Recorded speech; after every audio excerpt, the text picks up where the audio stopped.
Hey, it's Crystal. Yeah, so haven't made a video in a couple days. Kind of struggling right now. I'm exhausted. Um, I have a hard time in the city. I'm not on any pharmaceuticals, and I have several diagnoses. Mental health diagnosis is on my chart. So I went out to the lake, and I saw the eyes before my eyes. I come into town, the horns are still honking. I'm out at the lake. They just fly by on their ATVs, flags flying, gawking at me, even men. And I'm a single woman over there by myself. They have no business over there gawking at me. And just flying through there constantly, and vehicles constantly, like vultures circling around me. And everything is just so disturbing everywhere I go, and it's like people that love me know what's going on with me. Um, and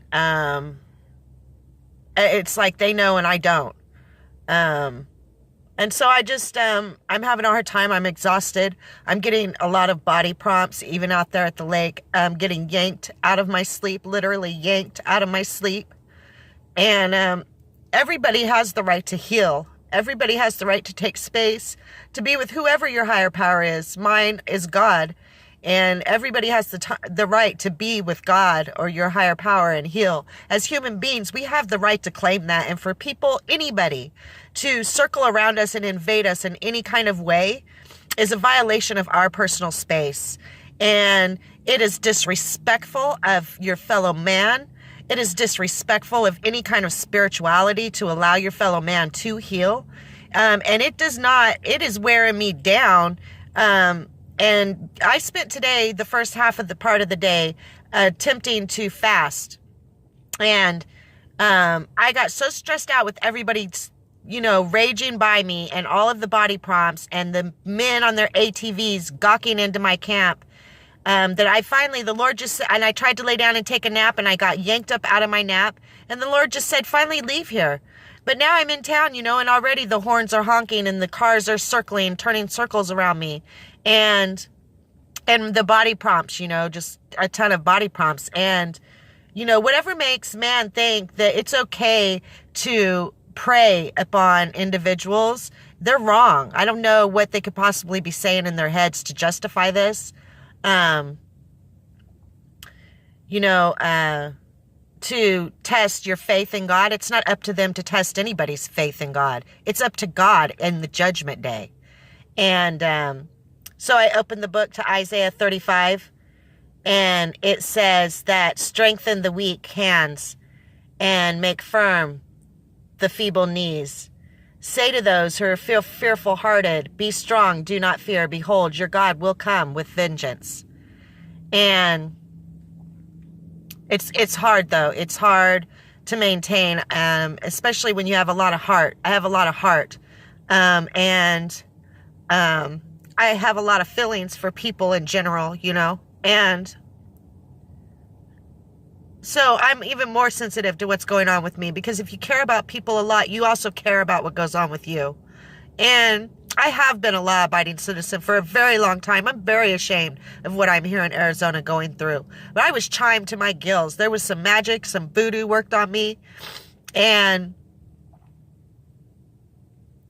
and then of course there is a real life spiritual warfare going on, and then there's the devil that's always after me, and it's just hard.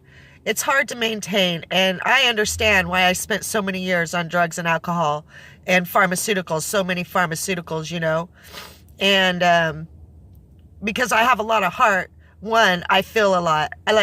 Now that I'm completely sober, I don't know how I'm going to get through life going anywhere public, because I look around at all the suffering around me. I look around at the vultures circling around me, thinking it's okay to prey upon human beings, and it's not okay. I rebuke it. And then I look in the mirror at myself, and I think, how am I going to do this? No, it is no wonder that I used to get drunk, that I used to get high, that I took so many pharmaceuticals, because my heart is hurting for everybody else so much. And then I look in the mirror and my heart breaks for me. And my heart breaks for God and for justice, It's wrong. It's wrong what's happening to me. And I ask myself, why don't I go to the police? Because honestly, I'm scared. I don't know if they will put me in protective custody. You know, everybody already tells me I need to get on a medication. Even my children just keep telling me to be patient. My friends keep telling me to be patient. Be patient for what? To continue being tortured and broke down? To be something that I'm not? I am just me.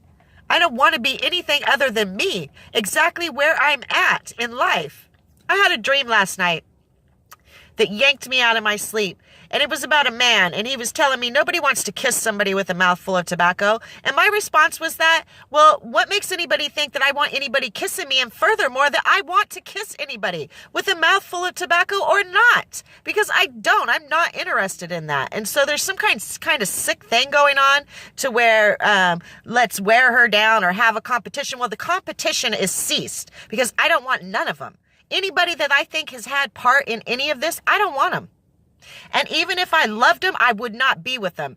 And if anybody knows me, any of my old friends, any of my family, even when I was on drugs and alcohol and I made up my mind, I made up my mind. And that, I'm telling you folks, is a fact. I will not be with anybody that has anything to do with this. Nothing. And that crosses so many names off the list. And although I still lift them up to the Lord and I love them, I won't be with them. I'm not interested in being with them like that. None of them. And so this man that raised his hand to me to quit smoking because nobody wants to kiss somebody with a mouthful of tobacco. What I say to that is I'm not interested. I don't think about that. Not only am I not interested in being kissed by him or any other person, I'm not thinking around and sitting around thinking about kissing nobody else either. And so that was a ridiculous dream. I reject abuse to make anybody a certain way or to be perfect. One of the messages I got back from somebody was, well, I guess that's a sign to you to quit smoking. No, actually, it just makes me want to smoke more. And it's not a sign because I reject abuse trying to perfect me to be anything that I'm not. I'm exactly who I am and where I'm at in life, you know, and to be anybody other than that is then they don't want me and they don't really love me. They want to make a puppet or a doll out of somebody that they think that I should be. And I'm only me. And I just pray to God that he will send me a companion that loves me for me and isn't a part of this whole mess. It also comes to me, my uncle used to be a preacher in Washington. And I was raised on hellfire and brimstone, that God was a very punishing God. I mean, you couldn't have second helpings. I had 2 boys in my 8th grade class, and I wasn't allowed to talk to boys. And I got sent away for talking to one of them. And all we were doing was passing notes. It was perfectly innocent. We were in 8th grade. There was 3 of us, 2 boys and me. And you know, when I got there, they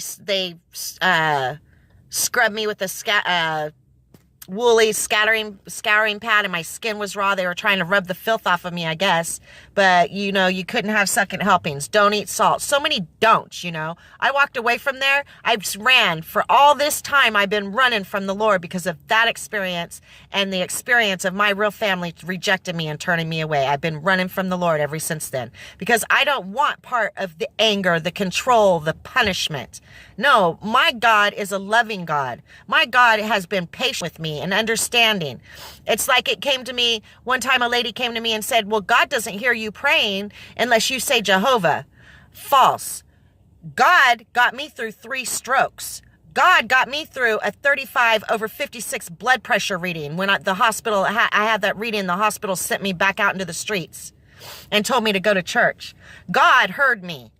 So that was false. And so I just reject the control, the manipulation, the stipulation, the expectation. You know, love people. Let them come around to love. Love themselves. Let them come around to love in a gentle way. And then they will be more willing and steadfast. You know, in the Bible, it talks about how seeds are planted. And when seeds fall in certain places, how they grow. Well, guess what? When they fall on the thorns, they don't last. And so I just reject all of that manipulation and that control and everything. And anybody that has any part of it, those are warning flags to me. And now that I am off of all my pharmaceuticals and I am not intoxicated, not on drugs or alcohol, they are red flags to me. And although I will continue to love people, I will lift them up to the Lord with a fever, because I am not going to take part of that. And I will not be with anybody that thinks that my body type is wrong, that thinks that, they don't want to kiss me because I have a mouthful of tobacco when they never even asked me if I want to kiss them. And yeah, and I'm just exhausted. I'm worn out from all this. And my friend, I think I told you guys a couple videos back that my friend said that they want to run me into the ground. They want to kill myself. And as exhausted as I am, and as much as they are robbing my time with God, I am not killing myself. And so since they are robbing and stealing from God, let's see where the hardship falls in, because he is a just God. He is a righteous God, and he will come, like that says, with a vengeance, because they are robbing my time with him. Not just my time to heal, as every human being has the right to do, but my time with him. And so we'll just see how that goes, how it continues to play out, because it is a human's right violation. And if I'm the vessel that needs to be used to speak up into this world about it, just like the horns honking at me now, then I guess that's what I'm going to be. And maybe eventually their horns will stop working and their pockets will drain of their money. Who knows? We'll sit around and watch and see. But in the meantime, calming back down and coming to a place of gratitude and love. So I guess, my only thing is just, right here, right now, I've had to be getting through a lot of thoughts about my kids and my family, and it's hard, our minds like to play tricks on us. And I talked to my auntie for a while this morning, and she constantly has suicide thoughts, and it is hard to stay positive, especially when you're being worn down, and especially if you're wrapped up in addiction, and things get confusing. And the only suggestion I have is, what time is it? Right here, right now. I'm sitting in this car, I'm making this video, I'm honking my horn back at the horn honkers, and I'm just right here, right now. And in this moment, God loves me and God loves you. We're all his children. It does not matter. It doesn't matter. We wouldn't be here worshiping anything else. We wouldn't be here with our free will if we weren't his children. We are all God's children, and he loves all of us. He may hate the path we're on. He loves all of us, and I believe that with my heart. And so God loves you, I love you, and peace.